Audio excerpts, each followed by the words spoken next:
ভারতের পশ্চিমবঙ্গ সেই সঙ্গে কলকাতা মহানগরীর বুকে গত 9ই আগস্ট আরজিকর মেডিকেল কলেজ হাসপাতালে চিকিৎসক তরুণী কর্মরত অবস্থায় 9 তারিখ সকালবেলা তার মরদেহ পাওয়া গেছিল। তদন্তের মধ্য দিয়ে উঠে আসে তাকে ধর্ষণ করে খুন করা হয়েছে। সেই তদন্তের মামলা কিন্তু কলকাতা হাইকোর্টের নির্দেশে চলে যায় একেবারে দেশের জাতীয় তদন্তকারী সংস্থা সেন্ট্রাল ব্যুরো অফ ইনভেস্টিগেশনের হাতে, এবং সেই খুনের মামলার কিন্তু দায়িত্বভার চলে যায় কলকাতা হাইকোর্ট থেকে। শতপ্রণোদিত মামলা করেছিল দেশের শীর্ষ আদালত সুপ্রিম কোর্ট। সেই মামলা এখনও চলছে। আগামী 17ই সেপ্টেম্বর আবার শুনানি আছে। গত 9ই সেপ্টেম্বরের পর থেকে কিন্তু আমরা দেখছি প্রায় 47 ঘন্টা পার হয়ে গেছে। পশ্চিমবঙ্গের স্বাস্থ্য ভবনে কিন্তু সামনে অবস্থান বিক্ষোভ করছেন কলকাতার 26টি, গোটা রাজ্যের 26টি মেডিকেল কলেজের তরুণ চিকিৎসক, তারা তরুণী এবং তরুণ চিকিৎসকরা। তাদের এই অবস্থান বিক্ষোভে সামিল হয়েছেন সমাজের সর্বস্তরের মানুষ, সাহিত্যিক, কবি, লেখক, অভিনেতা, বুদ্ধিজীবী, সাধারণ মানুষ কিন্তু পথে নেমেছে। সেই অবস্থান বিক্ষোভে আমরা পেয়েছি কলকাতার বিশিষ্ট অভিনেতা বাদশা মৈত্রকে।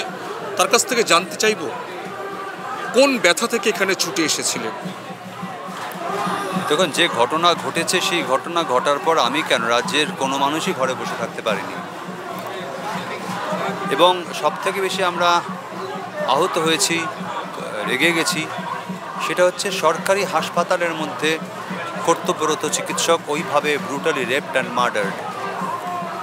তারপরে আরও আমরা ক্রুদ্ধ, গোটা রাজ্যের মানুষ রেগে গেছে যখন তারা জানতে পারছে যেই কী করে কী হলো সেটা জানার ব্যাপারে প্রশাসনের যে দায়িত্ব নিয়ে যে দায়িত্ব পালন করার কথা ছিল, প্রশাসন যখন একের পর এক ঘটনায় জানতে পারছে সে দায়িত্ব পালন করেনি, বরং উল্টো কাজ করেছে, এবং যাতে করে প্রমাণ করাটা খুব কঠিন হয়ে দাঁড়াচ্ছে।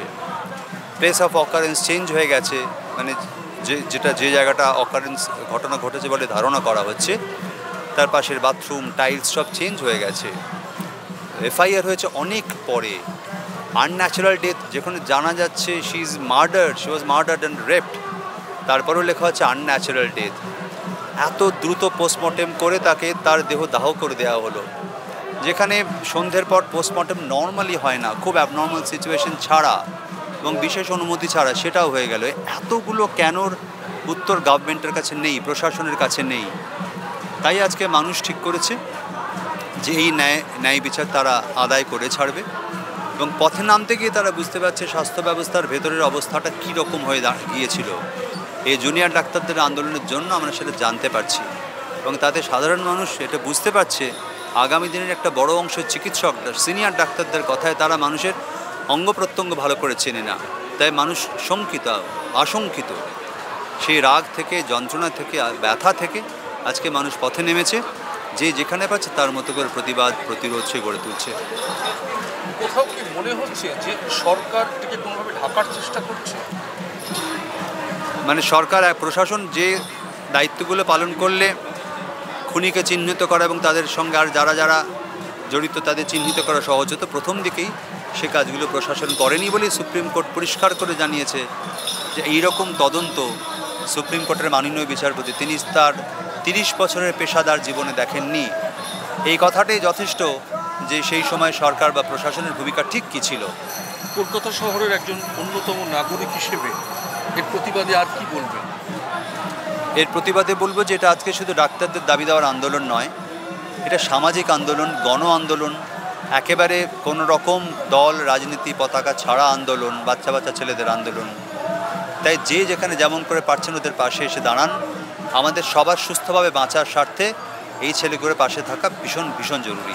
একটা কথা জিজ্ঞেস করছি যে আমাদের প্রতিবেশী রাষ্ট্রতে কিছুদিন আগে বাংলাদেশে যে জনবিস্ফোরণের মতন গণ আন্দোলন হয়েছিল, কোনোভাবে কি সেখান থেকে ইন্সপায়ার হচ্ছে? আমার সেটা মনে হয় না। আসলে মানুষের ভেতরে নানা রকম ক্ষোভ জমেছিল, বিভিন্ন অংশের মানুষের পার্টিসিপেশন দেখলে বোঝা যাবে যে তাদের মধ্যে ক্ষোভ জমেছিল। তারা যে কোনো ঘটনা একটা তো ক্যাটালিস্ট বলে একটা বিষয় থাকে, তো এই ঘটনাটা ওই ভূমিকাটা পালন করেছে। তাই এই যে জনবিস্ফোরণ হচ্ছে, মানুষের ভেতরে পুঞ্জীভূত রাগগুলো বেরিয়ে আসছে, এবং তারা নিজেদের অভিজ্ঞতা থেকে বুঝতে পারছে তারা কে কোথায় কিভাবে প্রতারিত, কতটা দুর্নীতির অভিজ্ঞতা তাদের জীবনে রয়েছে। এই সবটা আজকে যে মিলিয়ে নিতে পারছে, তাই সবাই আজকে দলে দলে পথে নামছে।